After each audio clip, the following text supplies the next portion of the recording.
Olá, muito boa noite a todos. Começa agora mais uma edição do programa A Verdade de 2015. Eu sou Hamilton Nogueira. Nosso tema para debate hoje é os rumos da Petrobras. Rumos que levou a empresa às manchetes, piores manchetes no mercado internacional, e os rumos daqui para frente com uma nova diretoria. Fique atento, o programa A Verdade está no ar.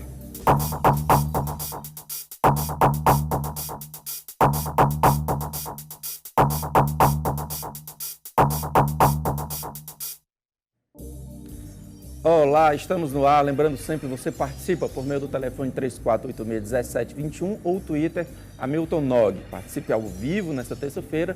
Lembrando que às sextas e aos domingos, sempre a partir das 23 horas, você vai estar conferindo as nossas reprises. O tema para debate hoje é a Petrobras, a maior empresa brasileira e uma das maiores do mundo, que vem sendo vítima de diversos escândalos já há algum tempo. Além de você que participa de casa, aqui conosco no estúdio estão João Jaime, deputado João Jaime, ele é deputado estadual pelo DEM, o Democratas, aqui, deputado estadual do Ceará, obviamente. Conosco também Cristino Janja, já esteve conosco, ele é diretor de comunicação do Sindicato dos Petroleiros, o Sindipetro. E conosco também, fazendo sua estreia, Enio Leitão, que é economista. Senhores, imenso prazer recebê-los, agradeço a disponibilidade de estar aqui conosco conversando sobre Petrobras, e eu queria começar com o deputado João Jaime sobre CPI. CPI vai acontecer partindo da Câmara Federal. Eu queria saber quais são as suas expectativas para essa comissão parlamentar de inquérito. Muito boa noite. Boa noite, Enio. Boa noite, Janja. Boa noite, Hamilton. Eu não vejo assim, apesar de ser favorável à CPI, mas eu não vejo como a CPI dá mais contribuição do que já foi dado hoje pelo Ministério Público e também pela própria Justiça, né? Já se tomou conhecimento de muitas coisas que aconteceram na Petrobras, esses desvios, tem coisas absurdas, como um gerente da Petrobras de quarto escalão, que ele mesmo chegou e disse, olha, eu quero entregar aqui 100 milhões de dólares que eu roubei da Petrobras. Tá. Quer dizer, isso é o que ele entregou, né? Fora o que os outros, o que o segundo escalão, o que o terceiro escalão, e aí só sabe. Agora, a CPI, ela tem um fator importante, deputado, que é a política. Eu vou ter, infelizmente, que ele cortar aqui, só para a gente fazer um ajustezinho de som, e voltamos com a palavra para o senhor. Eu queria, Enio, perspectivas econômicas em relação a essa CPI. Influencia no preço da empresa? Com certeza. Tudo que gera incerteza, que gera uma dúvida em relação ao futuro da empresa, e afeta preço. Uhum. Então, os investidores querem estabilidade, querem um plano de investimentos bem definido, um futuro certo para a empresa, como você colocou, é a maior do Brasil, uma das maiores do mundo. Todos queremos o melhor para a empresa, mas, infelizmente, a gente está vendo um cenário muito ruim. Concorda com o deputado de que uma CPI não acrescentaria novidades? A preocupação que a gente tem é de se tornar um palco político, né, de não ter uma visão técnica, como o Ministério Público tem feito. Uhum. E a gente acredita que mais importante do que a CPI é o Ministério Público finalizar o trabalho que já está fazendo, gerar os processos em função disso e punir as pessoas que devem ser punidas para a gente usar isso. E mudar essa nossa lógica de que não há punição, de que as pessoas fazem o que querem e se tiver gravata e paletó, não tem problema. Esse caráter didático eu acho extremamente importante. Acho que o Mensalão já cumpriu esse papel. A gente vai ter agora... Que seja um divisor de águas daí para frente, né? Daqui para frente, que todo mundo pense antes de fazer o mal com o patrimônio do país. Vamos devolver a palavra agora, deputado? Só para complementar, apesar de eu achar que a CPI não vai contribuir tanto, mas a CPI tem um fator importante, que é o fator político.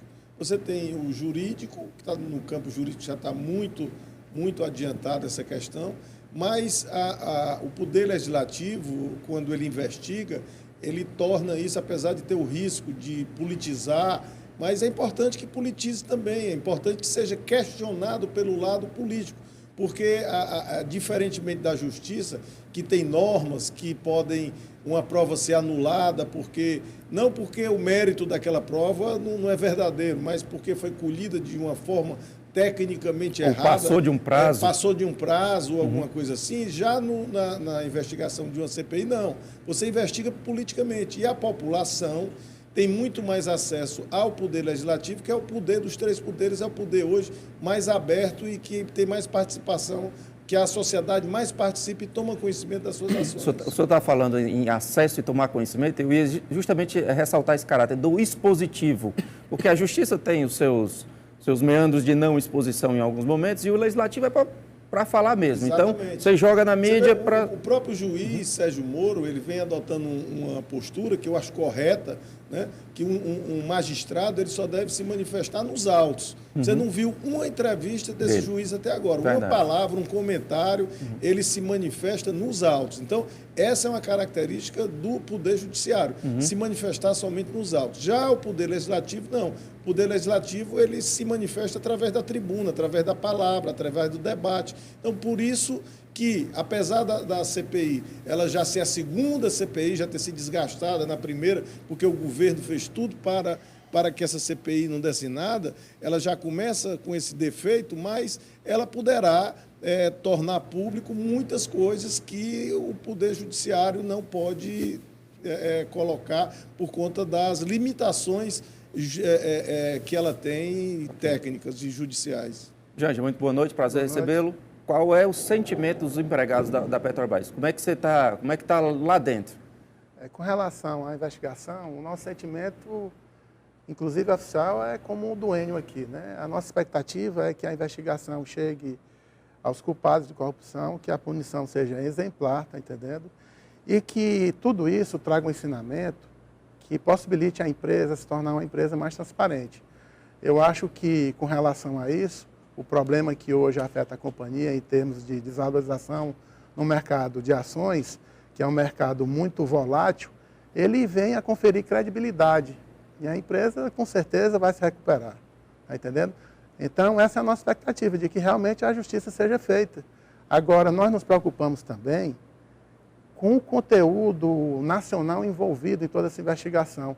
Eu acho que a justiça... Conteúdo que você diz? Humano? Conteúdo? Que tipo de conteúdo? Conteúdo econômico, porque as maiores empresas nacionais na área de engenharia estão envolvidas nessa investigação. E elas não podem ser destruídas, nem tampouco a Petrobras. Mas corre esse risco de destruir uma estrutura tão... Porque a estrutura é sólida, concorda? Economicamente, a ação você sofre. Se você pegar hoje essa estrutura que você fala das grandes empresas, as 7 irmãs, as maiores empresas do Brasil, hoje elas já sublocam as obras para outras empresas que não estão envolvidas na questão da corrupção das grandes empresas e que têm capacidade técnica e acervo técnico para tocar. Isso é uma questão de decisão. Querem vender uma ideia para o brasileiro, principalmente da parte do governo Dilma, de que nós temos que salvar essas empresas, nós temos que fazer um acordo, porque senão o Brasil vai quebrar. Isso não é verdade. Não quebra. Nós temos empresas que estão aí já executando essas obras e que essas empresas, se forem chamadas, têm capacidade técnica e têm toda a condição de substituir e acabar com essa corrupção, com esse cartel dessas empresas viciadas, que é muito difícil, se você fizer qualquer acordo com elas, que esse cartel não volte. Muito pelo contrário, o cartel vai voltar e esse cartel não é só na Petrobras. Está sendo agora investigada a Petrobras, mas esse cartel existe no DENIT, na construção das estradas, ele existe no setor elétrico, principalmente no setor elétrico. Então, precisa que a gente passe a limpo, quebre essa máfia que foi criada no Brasil, inclusive tem um clube que cuida disso e que dê espaço para outras empresas que têm capacidade, que podem substituí-las tranquilamente. A brecha está onde? Está na lei de licitação? A brecha está na gestão? Onde está? Por onde é que entra esses malfeitos, esses roubos, essas falcatruas? Na verdade, a Petrobras, há algum tempo já, ela não precisa respeitar sempre a lei de licitações. A lei de licitações, ela engessa muito o processo. Realmente eu concordo com a empresa como a Petrobras, se respeitar, seria muita dificuldade de competir no mercado internacional, mas passa muito mais pela visão de dono e a indicação das pessoas que estão ali. A gente tem que transformar essa empresa numa empresa técnica, uma empresa que realmente faz o que é melhor para si, não o que é melhor para apadrinhados, etc. Eu concordo em relação às grandes empresas e eu acrescento que as empresas estrangeiras estão aí também dispostas a operar no Brasil. as grandes brasileiras operam no mundo inteiro, operam na África, operam mesmo nos Estados Unidos. Então, também a gente tem que abrir o mercado brasileiro para receber grandes empreiteiras, grandes empresas estrangeiras que querem operar no Brasil. Eu acho que isso vai trazer muita tecnologia para o Brasil. O Janja concorda com essa ideia? Eu discordo completamente, porque o índice de desnacionalização da economia brasileira já é muito alto. Então, o investimento direto estrangeiro no Brasil, ele é um investimento que ele não traz conteúdo para a indústria nacional. Ao contrário, está entendendo? Eu preferia que houvesse realmente uma investigação muito séria com relação a essas empresas, que a transparência fosse conferida a todo o processo, está entendendo? Os criminosos fossem afastados e todo o processo de contratação da Petrobras fosse uma coisa mais transparente, para que toda a sociedade tivesse acesso. Eu acho que o que está faltando é isso, está entendendo? Mas trazer empresas... Transparência é interessante, mas eu entendi aqui o que o Enio falou. Concorrência também não traz transparência? Traz. Concorrência também não é... Traz muita transparência. E não promove, inclusive, o desenvolvimento daqueles que concorrem? Ou estou enganado? Que se opõe ao que acontece hoje, que é o cartel. Mas na atual conjuntura, está entendendo? O importante, certo, é que as empresas que hoje estão no mercado, as nacionais principalmente, elas tenham condição de concorrer. Então, como o Enio falou, a insegurança que nós temos, está entendendo, em relação a esse processo, é devido ao resultado oficial das investigações que ainda não saiu e como a justiça vai proceder com relação a essas empresas, está entendendo? De repente, elas podem ser inviabilizadas. Aí onde é que fica a condição de competir da indústria nacional? A gente tem que lembrar que a gente não está falando de indústria, que a gente está falando de empresas prestadoras de serviço. Mesmo que seja um estrangeiro que venha trabalhar no Brasil, provavelmente ele vai contratar... A mão de obra e a mão de obra local também. Não vai trazer mão de obra da Europa, dos Estados Unidos. Vai trazer tecnologia de fora. Mas então a gente vai absorver essa tecnologia. O que é importante para a sociedade é onde os lucros da empresa nacional é aplicado e onde os lucros da empresa transnacional é aplicado. As grandes elas empresas são nacionais em outros países. Aqui elas são transnacionais. E as então, nossas são também transnacionais. A maior parte da receita agora mesmo está existindo um exemplo. Mas a Odebrecht é uma empresa nacional. O lucro dela é investido aqui e não lá. Um exemplo disso é o acordo do Brasil que foi feito agora com a Suécia para trazer os jatos que virão ser feitos aqui no Brasil. Vai ter uma transferência tecnológica, está trazendo a tecnológica, vai formar engenheiros no Brasil. Então, isso é um exemplo do Senhores, próprio governo. Eu queria que... nós vamos colocar aqui uma matéria feita pelo Departamento de Jornalismo da TV União, que tem a ver com um assunto que tangencia, que é a refinaria. Você confere aí e a gente discute em seguida. Confira. Mesmo após ser cancelado, o projeto de construção da refinaria Premium 2 no Ceará estaria ainda contando com 350 milhões de reais em recursos federais. É o que afirma o deputado federal pelo PCdoB, Chico Lopes. Segundo ele, a quantia foi autorizada por meio de uma medida provisória. A medida provisória está alocando 325 milhões. Ora, se ela estava extinta, como é que o governo coloca 325 milhões? Portanto, acho que há mais um desencontro ou interesse político, seja da Petrobras ou de outros setores, de querer infernizar a vida do povo cearense. Assim como outros representantes da classe política no estado, Chico Lopes diz estar indignado com o cancelamento da refinaria, que até agora havia motivado o investimento de 650 milhões de reais do governo estadual. Por isso, o deputado solicitou uma audiência pública na Comissão de Minas e Energia da Câmara dos Deputados para buscar esclarecimentos da Petrobras. Nós estamos nos aliando com os deputados federais do Maranhão, que estão na mesma situação. Estamos esperando que seja criadas as comissões técnicas também para audiência pública. E estamos usando a tribuna, na medida do possível, para externar a nossa indignação. Com a suspensão do projeto pela estatal, o investimento de 17 bilhões de reais que seria feito no complexo industrial e portuário do Pecém ficou, pelo menos por enquanto, apenas no papel. Segundo este especialista em gestão pública, o empreendimento gerou expectativas no mercado que dificilmente serão correspondidas. Era clara a concretude do investimento, então é natural que os agentes econômicos se organizassem em cima dessa concretude, né? olha, se esse investimento realmente é concreto e os riscos foram minimizados de alguma forma, então cabe a mim tomar decisões de investimento, de ampliação dos meus empreendimentos ou atração de novos empreendimentos. A cadeia toda, todos os segmentos que estão realmente conectados com essa questão do refino de petróleo, essa cadeia toda, todo esse encadeamento desses setores, metal mecânico, entre outros, todo esse encadeamento realmente promoveu expectativas. Para justificar o cancelamento dos 2 projetos, a petrolífera disse ter levado em conta os resultados econômicos alcançados e as previsões de crescimento dos mercados interno e externo. Além de frustrar os setores produtivos do Estado, a notícia causou também insatisfação na área acadêmica especializada em petróleo. Para este professor, estudantes e profissionais precisam agora buscar oportunidades em outras regiões do Nordeste. E o aluno, como é que fica? O aluno, ele ficou sensibilizado, como qualquer cidadão ficou sensibilizado com a ideia. Mas o custo de petróleo, ele não visa apenas a refinaria.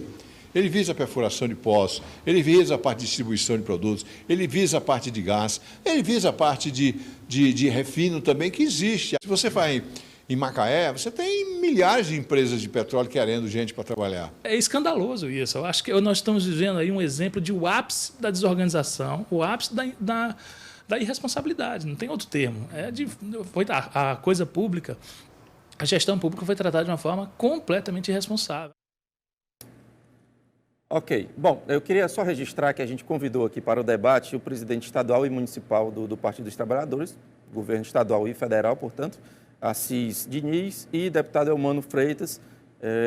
Infelizmente não puderam participar, que é uma pena, perde o debate, perde a visão governista. Querem falar sobre refinaria? Está vindo de Metrofor, refinaria? O que está acontecendo? Eu acho interessante a refinaria. Eu inclusive, eu fiz vários pronunciamentos, dezenas de pronunciamentos, porque o presidente Lula esteve aqui uns 15 dias antes de entregar o governo e lançou a pedra fundamental de uma obra que nem projeto tinha.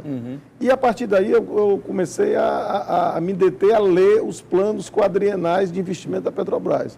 2010, 2014 não tinha o investimento da refinaria do estado do Ceará.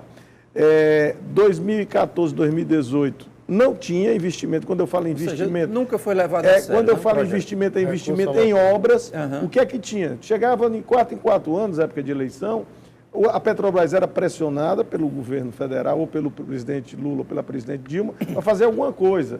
E porque a visão técnica da Petrobras era que a refinaria Prêmio 1 e Prêmio 2 é para processar o pré-sal. Eles estavam com dificuldade de caixa para extrair o petróleo do pré-sal. Logo não teria sentido fazer uma refinaria. Processo posterior. Então, a Petrobras, a diretoria da Petrobras, pressionada, contratava estudos de viabilidade técnica, viabilidade econômica, e isso para dar uma satisfação, e cada vez que isso era feito, era anunciado com pompa, e agora a refinaria vai sair, que foi o que gerou esse prejuízo que foi dado baixo agora no balanço, de 2 bilhões e 700 entre a refinaria do Maranhão e do Ceará. Foi exatamente esses contratos que foram feitos para fazer os estudos que nem aproveitados serão. Eu acredito que vai vir outra refinaria, mas com outro modelo. Então, se o modelo é diferente, esses estudos não servirão para o modelo novo. O Jean já quer se manifestar a respeito de refinaria? Não. Enio, essa questão econômica, outro modelo. É possível uma parceria com outro país e mudar? Eu acredito que sim. A gente, antes disso, eu gostaria só de falar dos investimentos que o Estado fez. Acho que eles são muito relevantes. A gente tem que pensar como isso vai ser revertido. Na verdade, o terreno já Mas pode ser revertido? A gente tem que entender primeiro como foi feita a doação do terreno, se tem algum mas vai ter que reverter porque o investimento não vai ser feito. Então, na verdade, quando eu falo de reversão, eu falo de um parceiro internacional. Esse federal... é o primeiro ponto, Petrobras. O segundo ponto, um parceiro internacional, eu entendo que primeiro o mercado de petróleo tem que se recuperar. Certo. Hoje, falar em refino, na queda de preço do petróleo mundial, a gente não está vendo novos investimentos. O mundo hoje está bem abastecido de refino. Tá. Jean, já tem um comentário aqui que envolve você. O Sindipetro faz parte da esquerda brasileira e apoia o plano de poder do PT. Comentário é do André Luiz. Concorda? Eu concordo em parte, está entendendo? Que o sindicato é de esquerda, é lógico, porque todos nós somos empregados, está entendendo? E os interesses são os interesses dos empregados, dos assalariados. Quem representa no Brasil hoje é a esquerda, embora isso não se reflita no Congresso, está entendendo? Nós achamos que a nossa representação no Congresso Nacional está muito precária, que os trabalhadores eles não vêm votando consoante com seus próprios interesses, está entendendo? Mas é a esquerda no Brasil, ela que representa esses interesses. Então, o sindicato como um todo, ele, logicamente, tem uma orientação de esquerda. Ok. Bom, nós precisamos chamar agora um breve intervalo, 3486-1721, ou Twitter, Hamilton Nog. Até já.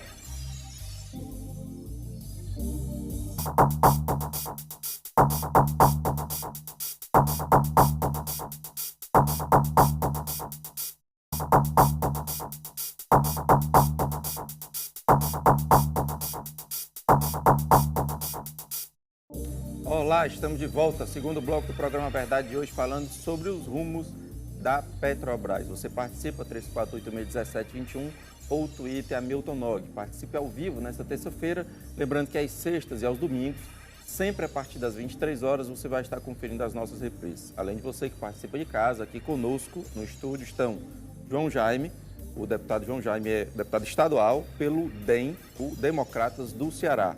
Cristino Janja conosco, diretor de comunicação do Sindicato dos Petroleiros, o Sindipetro, e Enio Leão, que é economista.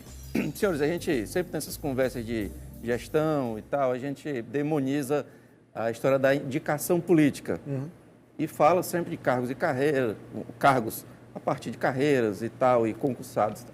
No caso da ex-presidente Graça Foster, entrou como estagiária, chegou à presidência máxima da Petrobras. Eu pergunto por que deu errado ali. Por que não foi uma gestão exemplar, se é que vocês concordam que não foi? Ter uma pessoa de carreira no mercado é uma condição necessária, mas não suficiente. Não é porque uma pessoa é de carreira que obrigatoriamente ela vai ser boa. Mas é muito difícil você imaginar alguém que não vive petróleo, não conhece esse setor, que é um setor muito específico, conseguir gerenciar uma empresa que é a maior do Brasil, a 28ª maior do mundo. Então, acho que essa questão da indicação política, primeiro, é a ideia de ir alguém sem a vinculação para o segmento de indicação. Se eu fui indicado por alguém, eu tenho devo algo a alguém. E segundo, de ser alguém que realmente conhece o setor. É um setor muito específico. Aí eu já me adianto falando sobre o novo presidente da Petrobras, que o Banco Brasil é uma instituição muito importante para o Brasil, para os brasileiros, mas são negócios completamente diferentes. É difícil você achar que alguém que tem a carreira no mercado bancário consegue entender tão bem de petróleo a ponto de dirigir uma empresa como essa. Tá. Senhores, a gente tem a primeira ligação da noite. Alô, boa noite. Boa noite. Seu nome, por favor? Meu nome é Sansão Jefferson. Jefferson, prazer falar com você, Jefferson. Você tem pergunta ou comentário aqui para os nossos convidados? Não, um comentário. Pois não. Sabe, como brasileiro, meu amigo, eu fico muito triste com tudo que vem acontecendo, colocando na mão de políticos um projeto de faz de conta. No nosso país, nós faz de conta que temos saúde, educação, segurança e tudo mais. E o mais incrível também, faz de conta políticos, né? Esse é o grande mal do Brasil, meu amigo. Ok, Jefferson. E é isso que dói no coração da gente, de ver uma empresa como a Petrobras ser destruída por um partido político. Ok, Jefferson. Eu agradeço demais a sua participação. Ligue sempre que puder e quiser. Quem quer comentar a ligação do Jefferson? Eu gostaria de discordar do Jefferson, porque nos últimos 12 anos a Petrobras só cresceu. Ela tanto investiu pesadamente na exploração do pré-sal, a maioria do investimento já foi concluído para esse tipo de produção. A empresa investiu em hardware, a empresa investiu em tecnologia, a empresa ganhou 3 prêmios de reconhecimento internacional. Está entendendo? Então, eu não vejo essa destruição na Petrobras do lado de dentro como funcionário. Mas ela passa pela maior crise da sua história, posso dizer isso? Ela está passando por uma crise. Mas é a maior? Que se traduz uma crise no mercado, está entendendo? Nós ainda não tivemos... Crise de credibilidade, né? O mercado tem uma crise de credibilidade em relação à Petrobras. Nós, empregados, não. Nós estamos lá dentro, no dia a dia, e a gente sabe que a companhia está trabalhando com o mesmo afinco de sempre. Os dados operacionais de produção da companhia são os melhores possíveis, está entendendo? Nós batemos recorde em cima de recorde, praticamente um recorde diário. Está entendendo? Produzimos com segurança, com eficiência, com qualidade, e com um conteúdo nacional excepcional. Eu discordo do Janja, porque isso é muito discutível. Em primeiro lugar, o que foi planejado de investimento está sendo feito. Você pode discordar do mercado. O mercado pode ser contra, principalmente que é de esquerda, sempre é contra o mercado. Mas nada melhor para avaliar a saúde de uma empresa do que uma empresa estar no mercado, estar em bolsa, principalmente estar na Bolsa de Nova York, onde você tem centenas, milhares de pessoas estudando os balanços, estudando os investimentos termômetro, né? e mensurando o valor da empresa. Né?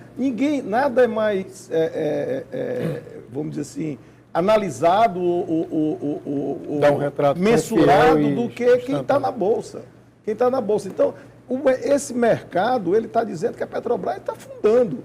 A Petrobras não está cumprindo, está aumentando realmente o pré-sal. Outra coisa, o plano de investimento da Petrobras do pré-sal, você pode pegar o último plano de investimento, 2014, 2018, ele é um plano de investimento em cima de um barril de $100. Sim. Dizer, mas a $50 o pré-sal, ele é rentável. É rentável. Mas olha a diferença de lucro, que esse lucro vai se revestir em quê? Até porque esse lucro vai se revestir em não investimento. De um modernismo na educação, e não investimento, né? Então você vai explorar. A pergunta que me foi talvez feita, com prejuízo. Desculpe, deputado, mas a pergunta que me foi feita foi se esse era um momento pior da história da Petrobras.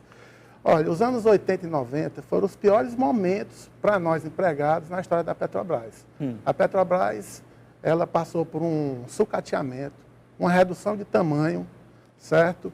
Que provocou alguns acidentes históricos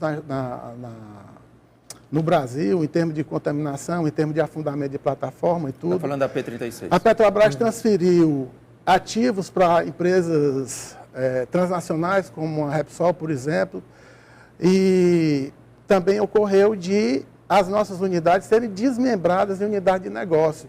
Ora, toda empresa de petróleo, mundo afora, ela é uma empresa integrada, tá entendendo? Do poço ao posto. E aqui no Brasil, criou-se um paradigma diferente.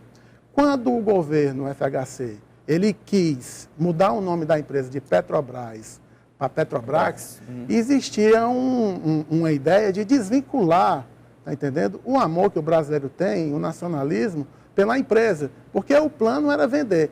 Esse é o que já vou fazer agora em julho. 29 anos de empresa, no dia 16 de julho, para mim foi o pior momento. Vamos deixar, acho que o deputado não terminou a fala dele.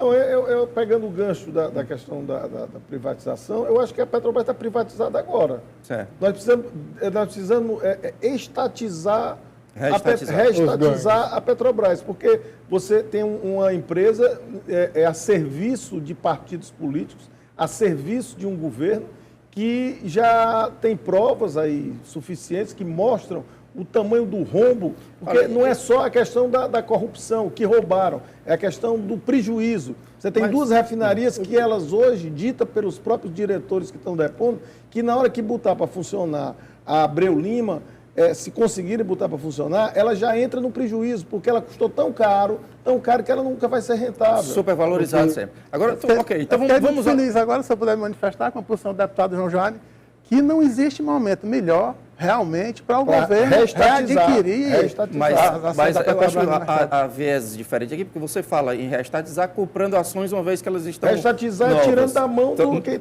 ela foi privatizada. E ele fala da questão da gestão de modificar as cabeças. Então são visões diferentes de reestatização. Eu queria só adicionar um ponto. Acho que a gente tem que separar a produção, as pessoas que estão na Petrobras. Eu conheço muitas pessoas de extrema capacidade. E o corpo técnico dessa administração, político, essa administração, o corpo técnico eu admiro muito. Eu queria saber a visão de vocês a respeito de uma nova diretoria. Mudou para continuar a mesma coisa? Ou como é que vocês imaginam? Eu acho que sim. Eu acho que a escolha do presidente a presidente Dilma, ela tinha duas escolhas a fazer. Ou ela botava alguém do mercado, alguém que fosse para lá e ela dissesse assim, olha, eu não quero saber da Petrobras. Bote a Petrobras para rodar, para dar lucro e doa quem doer. Era uma das opções. E aí foi falado o presidente da Vale do Rio Doce, o ex-presidente da Vale do Rio Doce, vários executivos de alto nível que poderiam fazer isso. E outra, coloca lá uma pessoa que é da nossa alta confiança, que só vai fazer o que a gente disser. Porque, na realidade, numa pergunta anterior que você fez, a Graça Forte tinha competência ou não? Eu não sei, porque quem mandava na Petrobras era a Dilma. A Dilma que administrava a Petrobras. Como agora vai continuar a mesma coisa. Esse presidente que está aí, não tem autonomia. O Brandini, ele é um presidente que foi colocado para ser manipulado pelo governo federal. Então, nem eu, nem o mercado, nem o mínimo acredita nessa não acredita nisso. Já quer rebater? Em relação a esse assunto, eu fico feliz que a presidenta Dilma não tenha indicado alguém do mercado pela simples razão. O que é que o mercado quer? Realizar o lucro o mais rápido possível. Provavelmente, para revalorizar as ações e tudo, ia paralisar o plano de investimento, talvez reduzir a empresa de tamanho, bombar na produção, tá entendendo? Isso aí é uma coisa que a gente não queria, porque nós temos um exemplo agora gravíssimo, que foi o caso da Sabesp de São Paulo. A empresa distribuiu dividendos, bateu o recorde de distribuição de dividendos na história dela, depois foi privatizada, e não investiu no abastecimento. E a Petrobras não tem feito outra coisa a não ser investir em abastecimento desse país. Tá entendendo? Então, o conteúdo, o que o mercado quer é realizar o lucro fácil e receber o maior dividendo possível. Isso aí prejudica o investimento, não há o que discutir. E a pressão fortíssima do mercado em cima da empresa, talvez, seja esse plano de investimento audacioso da Petrobras. Vamos ouvir aqui o Enio. Eu discordo desse ponto, porque o investidor de petróleo é um investidor de longo prazo no mundo inteiro. Ele já sabe que já é algo sabe que é um realizável negócio de longo prazo, é algo que ele quer um fluxo de caixa futuro. Ele não está muito preocupado em realizar um lucro esse ano. É o perfil do investidor, é isso? Que a gente não, exatamente. O que a gente não pode ter é uma empresa que a gente não consegue fechar o balanço. A gente tem que lembrar que até agora o último balancete que a gente tem da Petrobras é junho do ano passado. E a gente provavelmente não vai ter um balancete fechado. E essa é uma preocupação que eu tenho, que eu acho que essa ideia de reestatizar vai acabar acontecendo simplesmente porque as ações vão parar de ter que ser negociadas. Porque se eu não tenho balanço, todas as dívidas vão ser dadas como vencidas. A Petrobras hoje tem quase 260 bilhões em dívidas e eu não vou poder negociar minhas ações. Então o governo vai ser meio que obrigado realmente a colocar dinheiro na Petrobras, um dinheiro que ele não tem hoje, porque a situação fiscal do Brasil é péssima, para reestatizar e trazer a empresa para atender o mercado. É isso?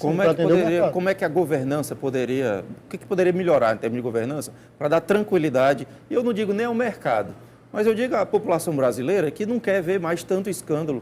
Um diretor dizer que devolveu 100 milhões de dólares. Um gerente, né? Que é um absurdo impressionante. Mas se não se tirar a lição desse caso da Petrobras e de outros de corrupção que o Brasil assiste diariamente, está entendendo? O que tem que haver é uma mudança na política, a maneira como a política administra o país. As pessoas não se sentem representadas pelos políticos, está entendendo? Então, o que tem que mudar é isso. As coisas acontecem, os escândalos aparecem e as lições não são aprendidas. Mas isso está muito do plano conceitual de mudar a política. Eu falo em termos de governança, desses novos diretores não conseguirem, não puderem atender a pedidos de partidos nenhum para desviar dinheiro. Do ponto de vista... Tem fórmula? Você sabe que é uma coisa assim que me chama a atenção nesse caso da Petrobras, porque eu não vi até agora nenhum dos sindicatos da Petrobras se revoltar contra o que está acontecendo. Não vi, não é uma manifestação. Alguém viu? Não. Você viu, Enio? Eu não vi, ninguém. Todos os sindicatos dos engenheiros, sindicatos... São vários sindicatos, né, que tem dos representantes do funcionário da Petrobras. Ninguém falou nada. Eu acho que eles, os funcionários da Petrobras, deveriam dar a sua versão, ou através de uma nota, ou através de um manifesto, porque talvez assim a gente soubesse a verdadeira situação. Como o Enio diz, uma empresa que não tem balanço, o que é que você diz? O que é que a gente pode fazer? A primeira coisa é um balanço, para saber quanto vale, quanto está devendo. Eu não sei quanto a Petrobras está devendo. Estima-se que esteja devendo 330 bilhões de reais. É a maior dívida de uma empresa no mundo. Estima-se, porque não se sabe. Deixando claro que esse último balanço é não auditável e não vale, não é isso? E é de um semestre anterior. O de junho é auditado. Mas eu digo esse último dos 88 bilhões. Não, esse não. A administração divulgou e não reconheceu. Do prejuízo. Eles não reconheceram nenhuma corrupção. O conselho administrativo não aceitou. Então, para todos os efeitos, não valeu de nada. Não valeu os 88 bilhões que eles queriam dar baixa no patrimônio da empresa. Então, como é que a primeira coisa? É você colocar a empresa no chão. É um avião que está cai, não cai, você botar ele no chão para ver o que é que vai corrigir. A empresa hoje, ela que é o orgulho, era o orgulho de nós brasileiros, todos. Quem é que não gosta da Petrobras? Quem é que no Brasil é contra a Petrobras? Agora, nós queremos ver a Petrobras bem administrada, nós queremos ver essa oportunidade que nós estamos tendo de fazer a empresa passar de uma produção que tinha de 1,3 milhão para 6 ou 7 milhões de barris por ano, e isso reverter para o Brasil, não reverter para essa gangue que está montada em rápidas palavras, nós temos só um minuto desse bloco, alguém decepcionado esperava o quê na presidência da Petrobras? Outro nome, mas nome técnico. Outro nome, não agradou nenhum nome, ninguém, nenhuma das... Eu acho, inclusive, que o corpo técnico da Petrobras tem muita gente boa. Eu queria me manifestar nesse 1 minuto com relação à nossa posição oficial. Nós temos um site. E o que nós não temos é voz na mídia, mas nós somos a favor. Aqui tem. Pois é, nós somos a favor de que a investigação chegue aos culpados, está entendendo? A posição oficial dos empregados é essa, através do nosso presidente e em página do nosso sindicato. Nós temos uma posição oficial. Tá, isso, qual é o site? www.sindipetro.org.br. O Enio ficou decepcionado também com a indicação? Sim. Esperava o nome técnico, seja ele de dentro da Petrobras, seja de fora, mas alguém que entenda desse mercado e possa solucionar o problema. Algum daqueles nomes aventados ali, Henrique Meirelles e tal, acha que seria mais interessante? Melhor do que esse. Mais algum nome? Eu gosto muito dos nomes, pelo menos que trabalharam com minério. Roger, o Murilo, que é o ex-presidente da Vale, são pessoas que trabalharam em setor de commodities mundial. Tá. Bom, senhores, preciso fazer um breve intervalo, voltamos daqui a pouco com o terceiro e último bloco, 3486-1721, ou Twitter Hamilton Nog. Até já.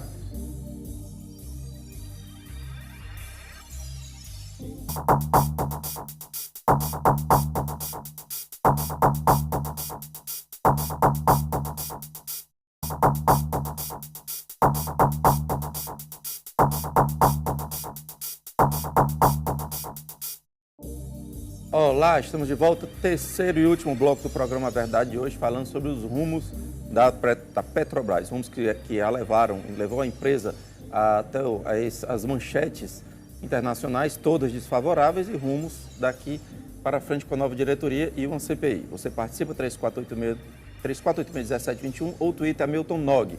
Participe ao vivo nesta terça-feira, lembrando que às sextas e aos domingos, sempre a partir das 23 horas, você vai estar conferindo as nossas reprises. Além de você que participa de casa, aqui conosco no estúdio estão hoje o deputado João Jaime, que é deputado estadual pelo DEM, o Democratas do Ceará. Conosco também Cristiano Janja, que é diretor de comunicação do Sindicato dos Petroleiros, o Sindipetro, e Enio Leão, que é economista. Bom, sempre se fala nessa questão de roubos, de desvios e falcatruas de estatais, fala-se desvio para campanha política, e aí você toca na questão do financiamento de campanha e enriquecimento pessoal, que tem de todo tipo. Mas eu quero perguntar para o deputado se é a favor do financiamento público de campanha. Sou totalmente contra, porque o câncer da política não é o financiamento oficial da campanha, é o Caixa 2. Então, tanto faz ser financiamento público de campanha de empresa, ou só privado, ou através de pequenas doações, se não for fiscalizado o Caixa 2, não vai mudar nada. Aí você pergunta, por que é que o Partido dos Trabalhadores defende tanto o financiamento público de campanha? Porque financiamento público de campanha é inviável com o modelo político que existe hoje. Você financiar 200 mil candidatos, como é que você vai fazer isso? O senador Renan Calheiros hoje citou o número 500 mil candidatos na última eleição. 500 mil candidatos. Então, o que é que o PT quer? O PT esconde atrás do financiamento público de campanha o voto lista. Eles querem o quê? Eles querem que esse financiamento público de campanha vá para o partido. Então, cada partido escolhe uma lista de 1, 2, 3, os que eles querem que vá primeiro, que sejam eleitos primeiro. E como eles acham que todas as pesquisas saem, qual o maior partido? O PT tem 23%, agora caiu muito. Eles elegeriam o maior, a lista deles, ele elegeria o maior número de candidatos, enquanto que outros partidos, que eles iriam bater nos outros partidos e E quem votasse, você não ia mais votar no candidato, você ia votar no partido, no PT, no DEM, no PSDB. Então, aí o financiamento do público de campanha, aí funciona, porque você repassa isso para o partido, eu sou candidato, eu estou na lista, eu não sou votado. Então, é o meu partido que faz a campanha da legenda.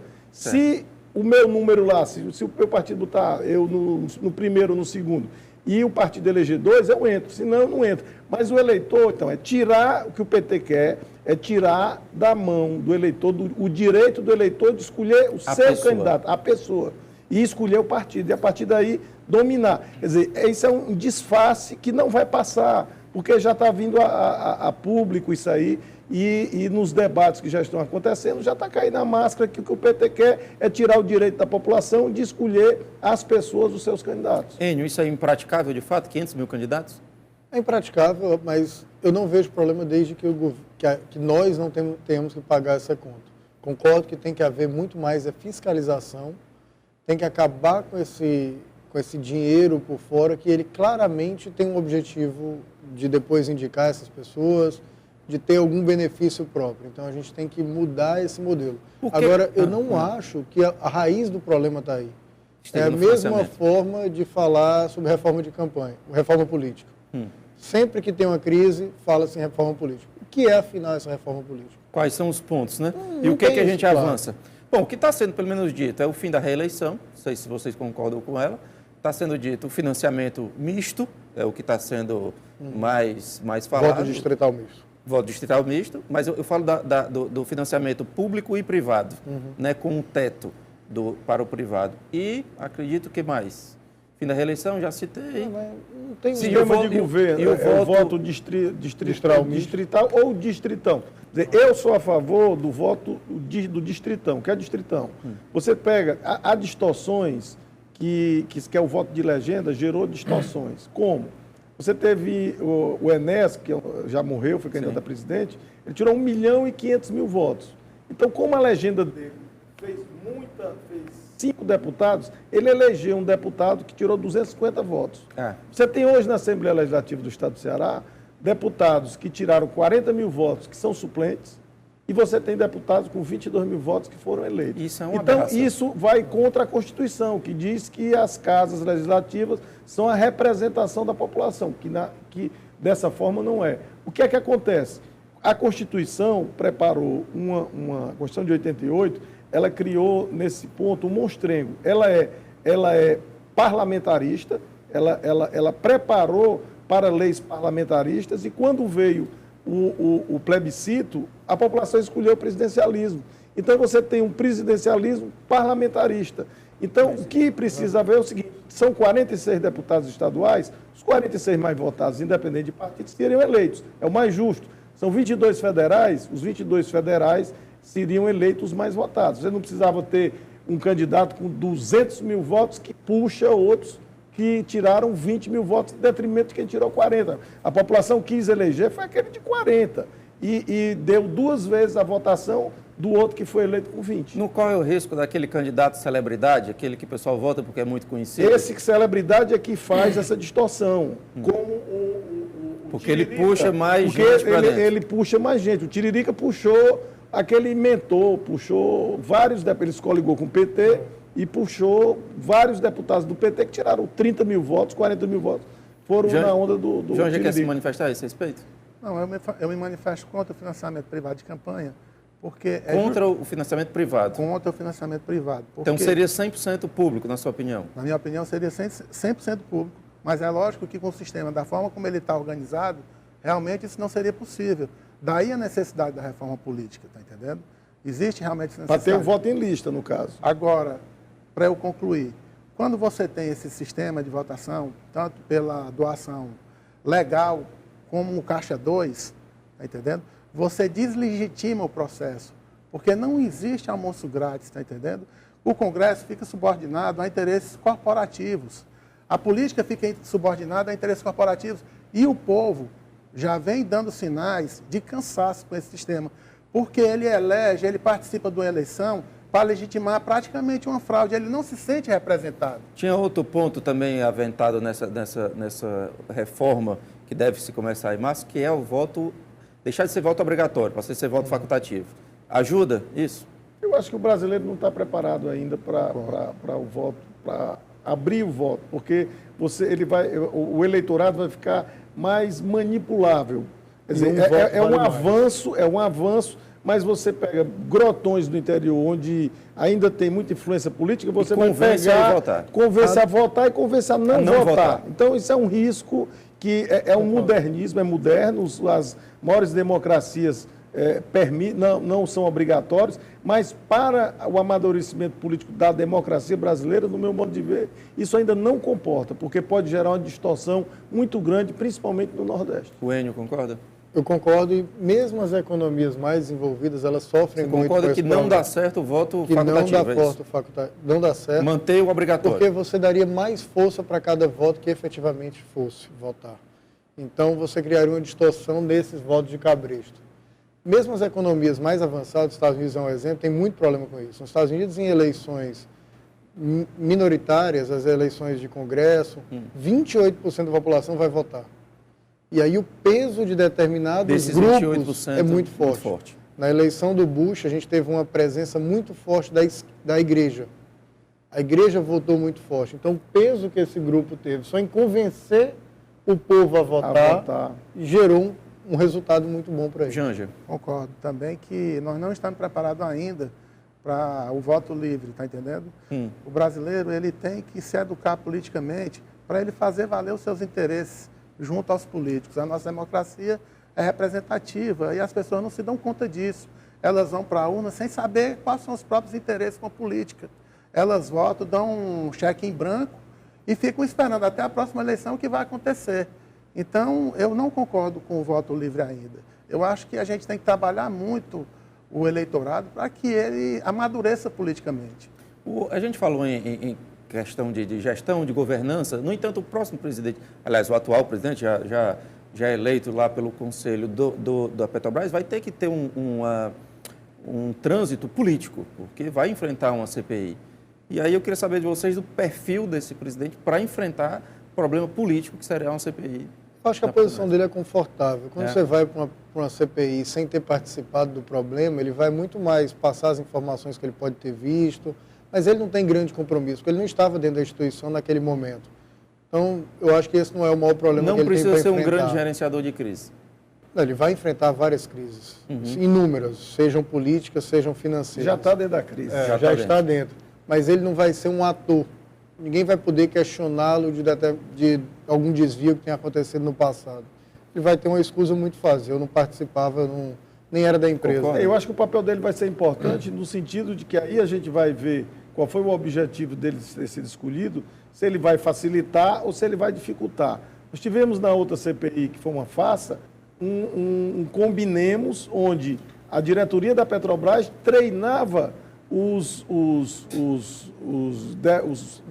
depoentes com media training e pago pela própria empresa para defender quem roubou a empresa. Na verdade, quando se escolhe o presidente da CPI e o relator, você já sabe o que vai dar. Isso aí é uma postura que vai ser importante a gente ver qual vai ser a postura desse novo presidente em relação a esse tipo de coisa, que eu não acredito que ele vá aceitar ou que isso vá acontecer agora e depois ser um combinemos e uma farsa. As perguntas eram feitas e passadas para quem ia responder.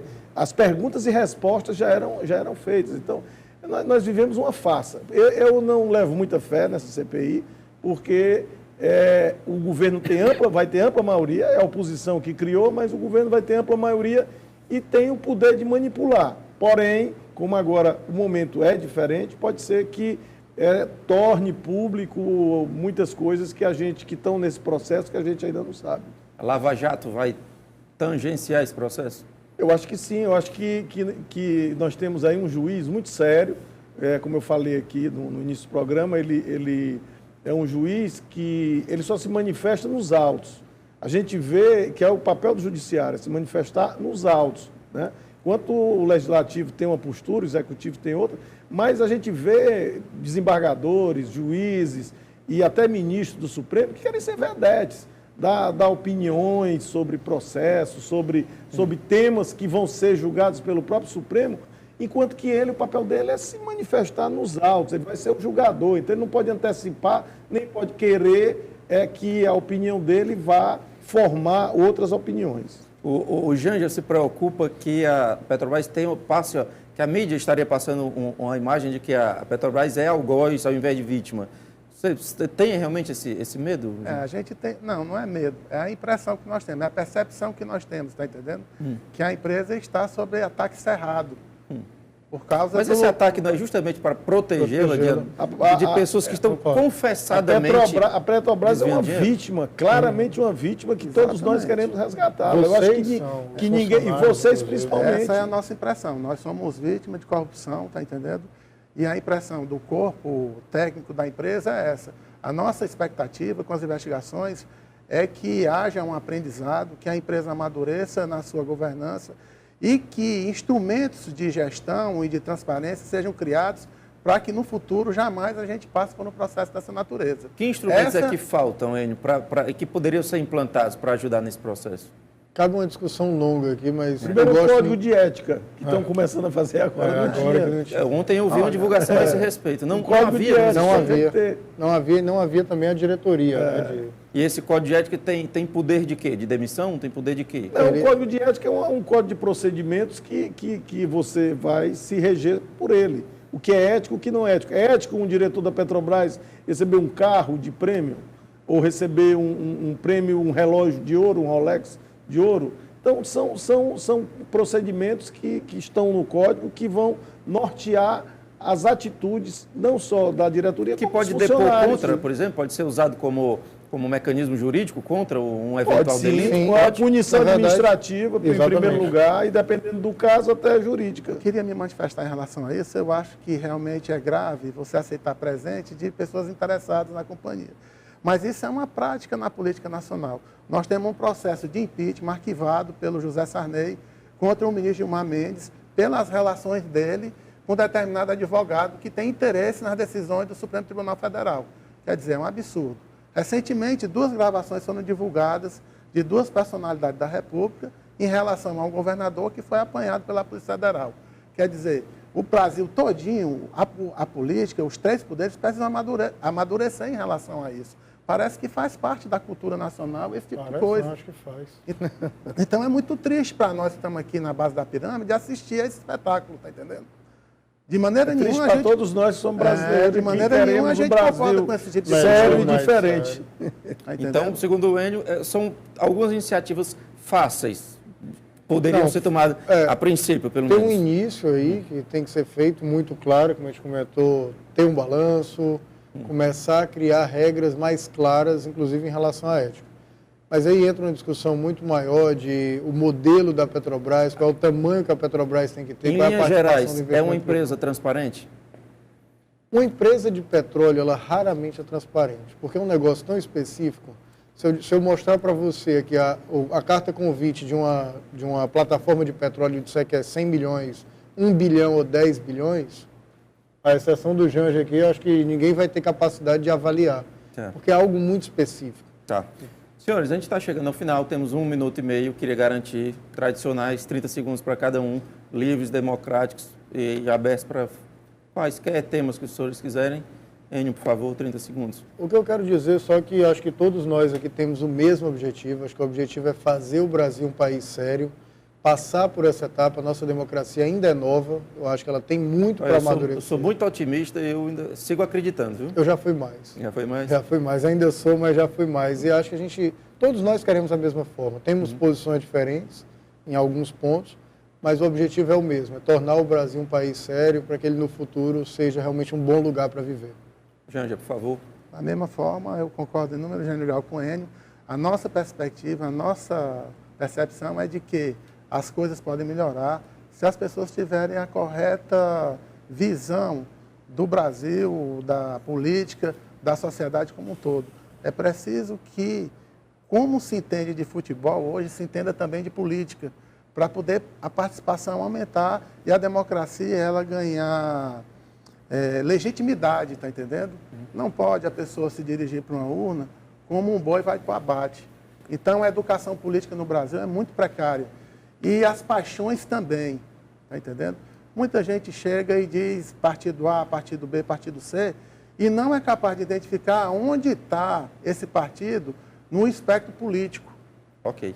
Obrigado. Deputado, por favor. Quero agradecer a você, Hamilton, a direção da TV União, ao Enio, que enriqueceu aqui o debate, ao Janja também, que com sua experiência de funcionário da Petrobras, seu conhecimento da empresa, também engrandeceu esse debate, aos telespectadores, e dizer que esse é o nosso objetivo, de querer ver uma Petrobras passada a limpo e uma Petrobras que dê lucro para pagar melhores salários para os funcionários, que dê lucro para dar retorno aos acionistas, porque não existe essa história de você comprar uma ação e não querer dividendo. Você ser sócio de uma empresa e não esperar que ela te devolva. Essa é a motivação, né? Essa é a motivação, senão você não vai ter investidores. E que a Petrobras saia dessa situação e se torne aquilo que todo brasileiro quer. Uma grande empresa brasileira, uma das maiores empresas do mundo no ramo de exploração e distribuição e refino de petróleo. Enio, Janja, deputado João Jaime, agradeço demais a presença dos senhores, ficamos muito felizes com o debate, agradecemos também a presença, a ligação do Jefferson, os twitters do André Luiz e do Igor Moura Rodrigues. Igor, Twitter sempre às terças-feiras, que é ao vivo, sexta e domingo, é apenas reprise, então não daria para comentar. Grande abraço, terça-feira que vem está de volta com outro tema do A Verdade para você. Tchau.